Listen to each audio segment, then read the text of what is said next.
So I came back to Birmingham, where I'd been married, I'd gone through a divorce because of my passion for success. I had a son called Mark, who was tragically born with spina bifida. His life ended up in a wheelchair. So I came back to Birmingham, and basically I decided, what am I going to do? I'm financially sort of semi-independent, and I thought I'd get back to playing squash, which I did.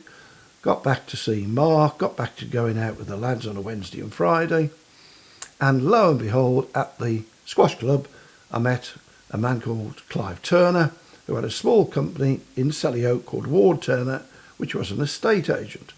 And I said to him, oh, I'd like to become an estate agent because I'm a marketing man. The biggest thing that anybody ever owns in their life is a property, and estate agents, in my opinion, don't sell houses. People go along to estate agents and they buy houses, and they go and do their own viewing, and the vendors do their own selling. And I thought, this is crazy. So I would love to get into estate agency. And Clive said, but you've got no experience. I said, Clive, that's not a problem. Let me work for you for 6 months for nothing at all, no salary, just out-of-pocket expenses. And if at the end of 6 months I impress you, I'd like some shares and I'd like a senior position in the company. 6 months later, Clive made me sales and marketing director and obviously gave us some shares. We then worked and grew that company to 13 shops, and something along that road told me that we got to expand. And I said to Clive, we've got to expand. And Clive found this company locally called Dixon, Dobson and Carver, and they had about 26 shops, very, very traditional, with loads of chartered surveyors, and again, they didn't sell houses. So Clive worked and merged these two companies together. I became marketing director, and I created a brand called Dixon's Estate Agents. They allowed me to go to America to see how they sold houses in the States.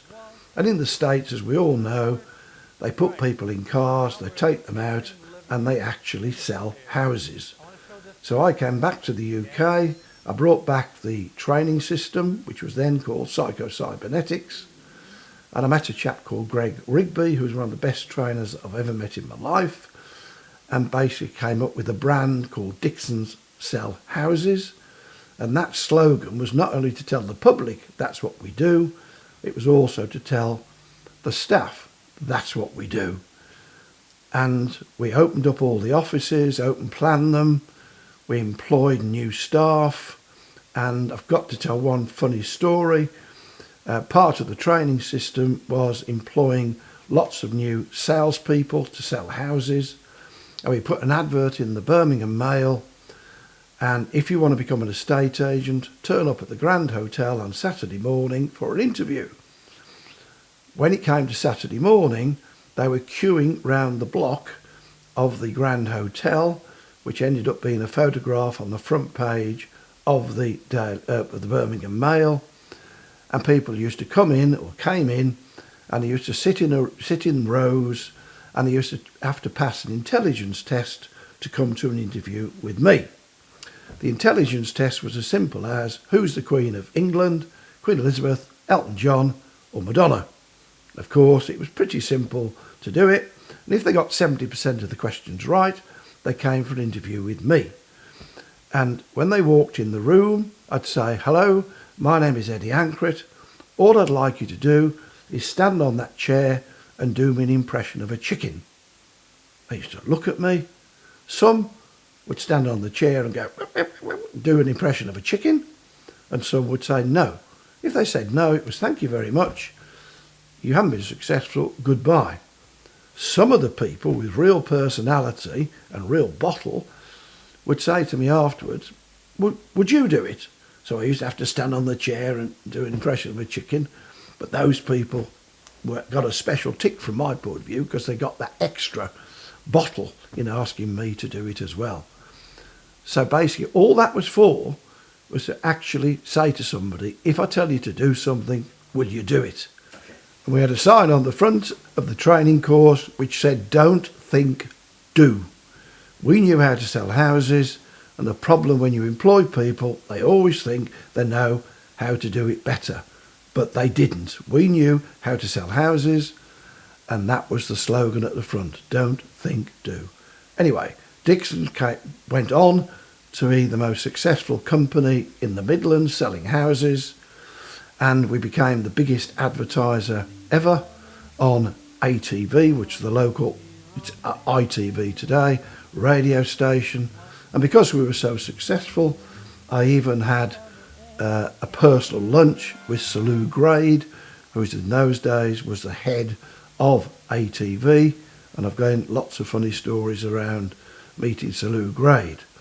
So Dixons became a great success, and as the years went by, we moved from a small office to a big head office, and the company just grew and became more successful, and in the end the company got sold to Hambro Countrywide, and at the same time I was getting headhunted by other people, and I got approached to become managing director of Shipways, the estate agents. So it's the same business in the same area, and it was a great brand. So I joined Shipways as managing director, and again I had a wonderful, wonderful life.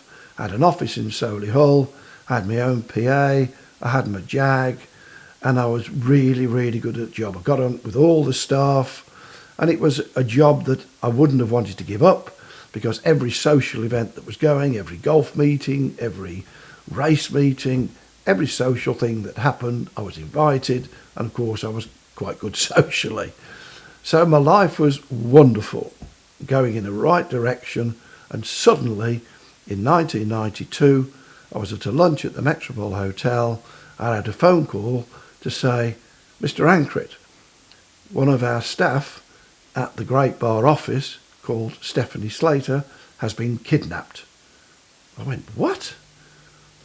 Anyway, long story short, they went round to the house, they found the car, they found the keys, they cut the keys, and she had been kidnapped. So the instruction was, get the police.